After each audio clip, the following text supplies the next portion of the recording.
On poursuit ce matin. On va vous présenter le Congrès provincial des trappeurs, également Salon de la fourrure. Et pour nous en parler ce matin, on est avec M. Marc-André Racine. Bienvenue à l'émission. Merci. Écoutez, j'imagine que vous êtes un trappeur. Effectivement, je suis trappeur depuis une quarantaine d'années. OK.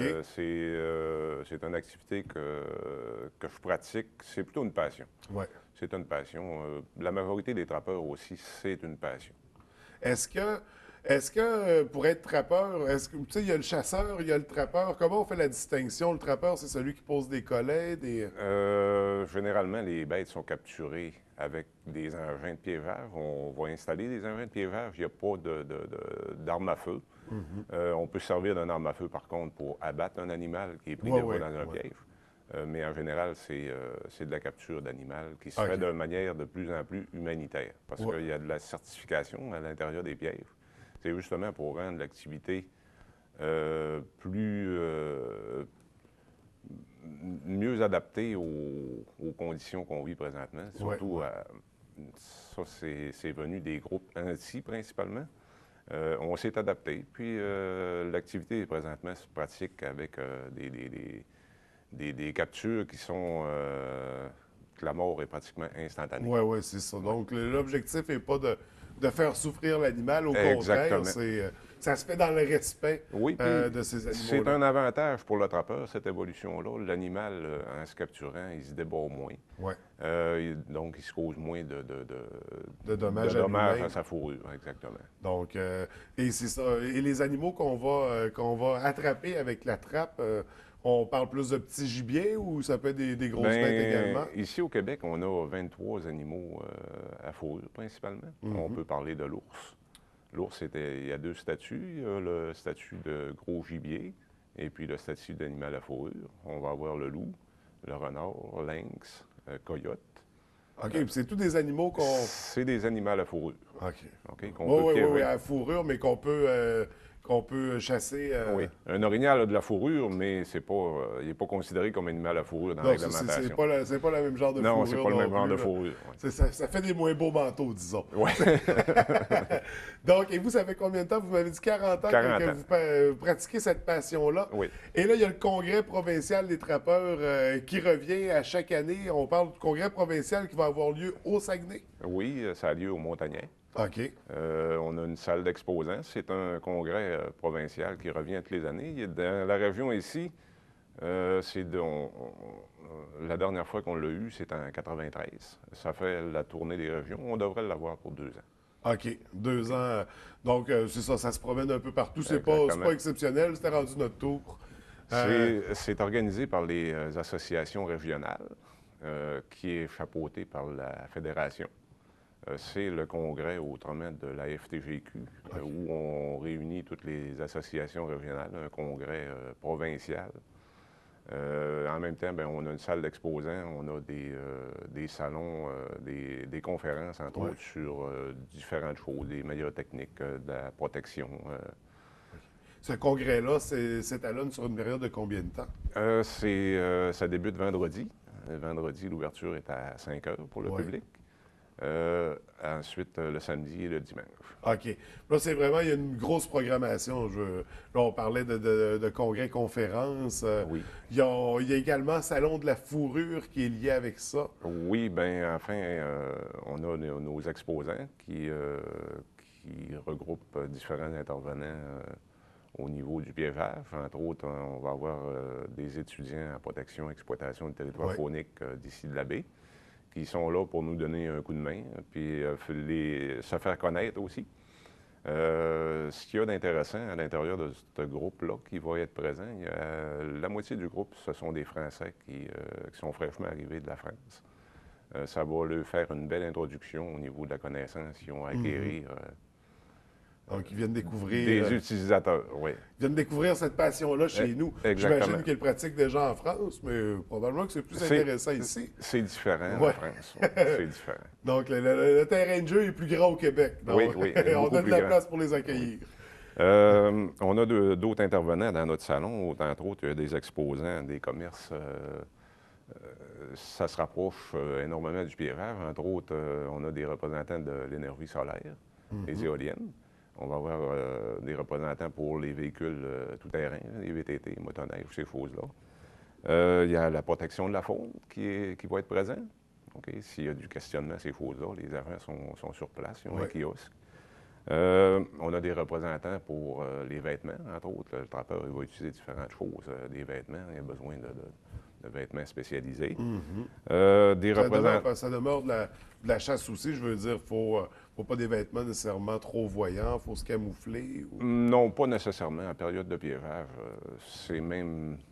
Il n'y a pas vraiment de normes. OK, OK. À moins d'utiliser une arme à feu puis faire du petit gibier en même temps. OK, ouais. À ce moment-là, ben, on pratique deux activités en même temps. Là. On agit en fonction. Ensuite de ça, si on poursuit dans si ce on qu'on poursuit, retrouve pendant le congrès. On a des représentants des commerces d'articles de piégeage. OK? On a des associations régionales qui vont être présentes aussi de différentes régions. Communication, des représentants des radio-ondes, des différents articles de Fait qu'on communication. touche vraiment à tout ce qui tourne autour. Là, Exactement. On a aussi de l'animation au salon. On a prévu quand même une animation. On a Nature 3e de Normandin qui va être avec une équipe de taxidermistes. Ils vont faire des démonstrations de taxidermie puis de confection aussi de fourrure. C'est quand même intéressant. Après ça, on a le zoo de Falardeau qui est présent avec des animaux vivants. Et là, des animaux un peu plus exotiques, j'imagine? On a essayé d'apporter beaucoup d'animaux à la fourrure, mais par contre, ça émet certaines odeurs. En tout cas, on a eu quelques restrictions. On est quand même dans un milieu fermé. Puis amener ces animaux-là aussi, il va y avoir beaucoup de gens. Oui, il faut faire attention. De ne pas leur faire vivre un grand stress pour qu'ils puissent retourner aux eaux par la suite. Il y a aussi des démonstrations de préparation de fourrure. OK. En continuité durant tout le salon. Comment on prépare un castor pour commercialiser la fourrure, les différentes bêtes, en tout cas. Est-ce que le vrai trappeur sait tout faire ça? Il arrange lui-même la fourrure ou le trappeur va le faire puis va vendre par la suite la fourrure? Bien, le vrai trappeur, ce matin, j'étais ambigu pour vous apporter il me reste encore quelques fourrures. Le trappeur va dépioter ses bêtes. Va les préparer pour faire une mise en marché. C'est à l'état brut. Il y a différentes manières de préparer ça. Puis il y a des exigences des compagnies qui achètent des fourrures. On essaie de valoriser le plus possible en se conformant à ces règles-là. C'est un art. Puis il y a des changements toutes les années. Les trappeurs sont invités à venir nous visiter pour se mettre au courant de ces changements. C'est ça, des changements, des nouveaux outils.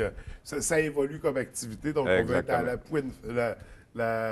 pointe de cette évolution-là, avoir les meilleurs outils possibles. Et pour en revenir à la trappe, c'est quoi les outils justement qu'on utilise pour pratiquer l'activité? Bien, dans les déplacements, on peut utiliser beaucoup de choses. Entre autres, on est en VTT, le principe, majoritairement. Oui. Parce qu'il faut faire des grands déplacements. Oui, il y a des grands déplacements. On couvre des grands territoires en général quand on pratique. Il y a des engins de piégeage. On a quand même besoin de beaucoup d'engins de piégeage. Ça peut être des collets ou encore différents types de pièges.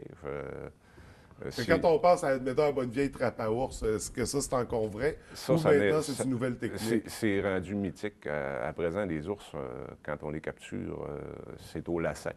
C'est un lacet qui va retenir l'animal. Il ne lui causera pas de blessure.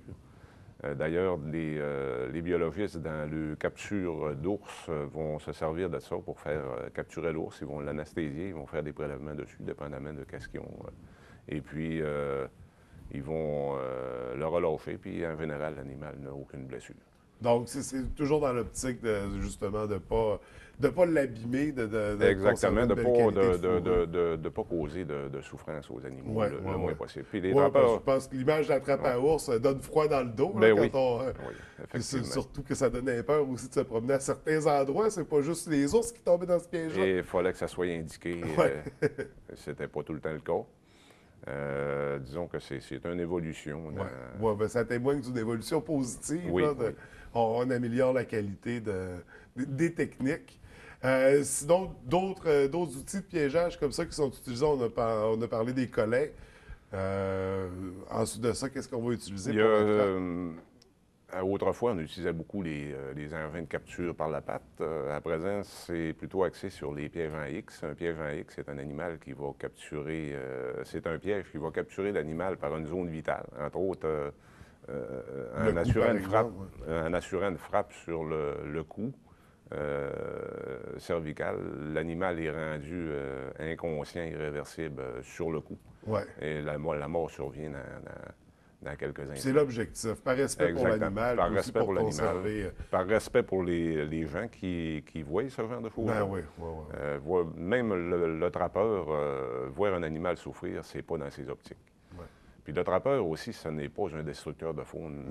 L'endroit où il va, les animaux pour faire l'endroit où il va piéger, il va capturer le surplus de ça pour avoir une continuité les autres années d'après. C'est un peu un système de régularisation, disons, des espèces. Ça permet justement de ne pas avoir de surpopulation à quelque part. Parce que d'une année à l'autre aussi, il y a des recommandations. C'est comme la chasse. Cette année, on peut chasser tel animal. Cette année, ce gibier-là est interdit. C'est le même principe? C'est semblable, mais par contre, le piégeur a beaucoup plus de latitude. OK. Au niveau de la gestion des espèces, le ministère va gérer des espèces, mais au niveau piégage, c'est le trappeur qui va gérer ces espèces. À l'exception du lynx et puis de l'ours, il y a des quotas qui sont imposés. OK. Donc, pour ces deux animaux-là. Et là, pour en revenir au congrès, ça a lieu en fin de semaine, ça débute vendredi, ça se termine dimanche. On a dit à l'Hôtel Le Montagnet. L'Hôtel Le Montagnet. Le coût d'entrée est de 8 pour la journée. Et puis, pour la fin de semaine, c'est 12 Donc, et pour le vendredi, comment on marque l'ouverture? Il y a un cocktail d'ouverture, les exposants. Ensuite, il y a l'ouverture du salon. OK. Donc, on invite la population à assister à ce congrès des trappeurs, Salon de la fourrure en parallèle, en même temps. Oui. Donc, une autre belle activité. Et on parle de la combienième édition? La 38e édition. OK.